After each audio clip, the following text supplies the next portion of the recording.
j'espère que vous allez bien et que vous êtes en forme pour un nouveau tutoriel. Alors voilà, aujourd'hui je vais vous donner la recette de la crème brûlée. Mais attention, pas la crème brûlée à la vanille bourbon ou à la violette, non, la crème brûlée version scrap. Alors pour cette recette, vous avez besoin de divers ingrédients, bien évidemment.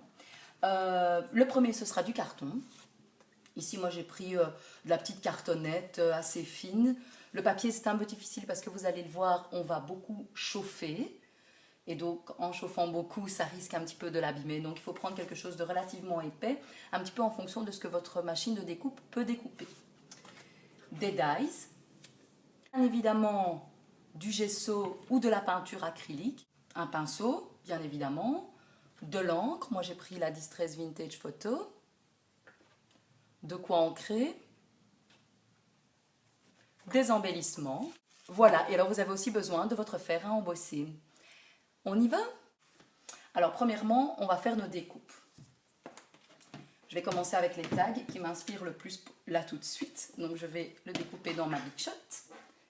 Je vais en faire un au gesso et un autre à la peinture acrylique. C'est pour vous montrer que c'est faisable avec notre ami gesso.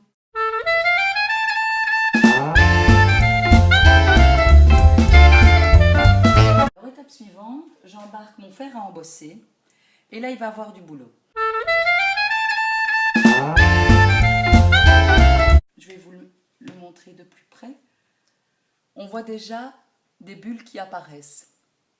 Donc c'est vraiment le but, c'est de faire apparaître ces bulles. Mais on obtient ce résultat uniquement avec une couche suffisamment épaisse.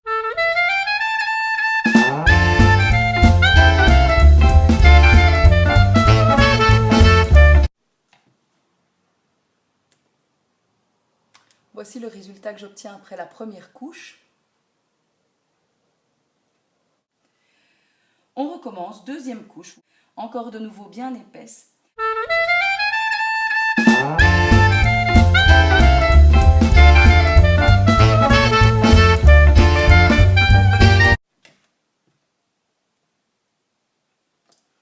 Voici l'effet avec la deuxième couche. Ouh, c'est chaud.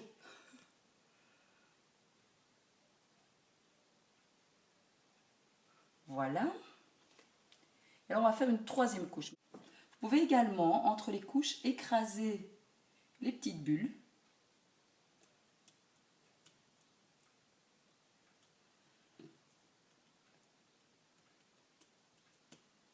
Voilà.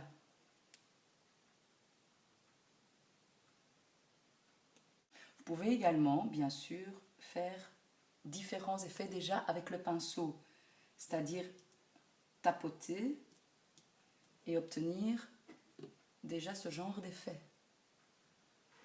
Surtout pour la dernière couche, parce que là vous pouvez vraiment bien contrôler où vous voulez votre effet et votre texture.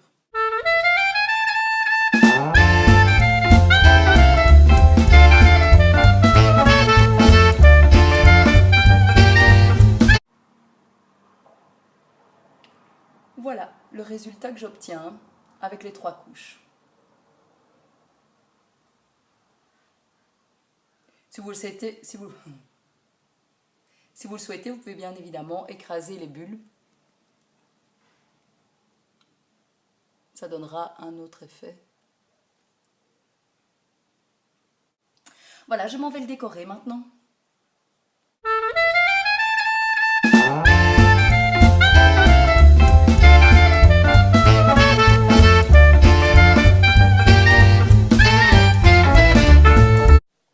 Voilà, donc voici le résultat du tag obtenu. Alors vous voyez que j'ai passé de l'encre, la Distress Vintage Photo, sur les aspérités créées par le brûlage du gesso, si on peut le dire comme ça. Encore une fois, vous pouvez le faire avec de la peinture acrylique.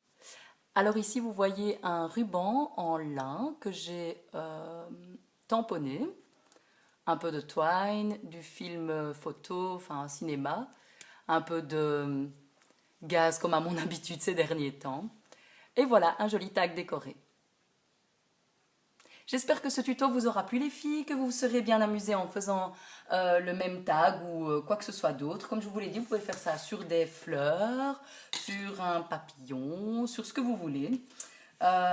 du moment que ça vous plaît et que ça vous fait plaisir. Voilà, j'espère que nous nous revoyons bientôt et très vite.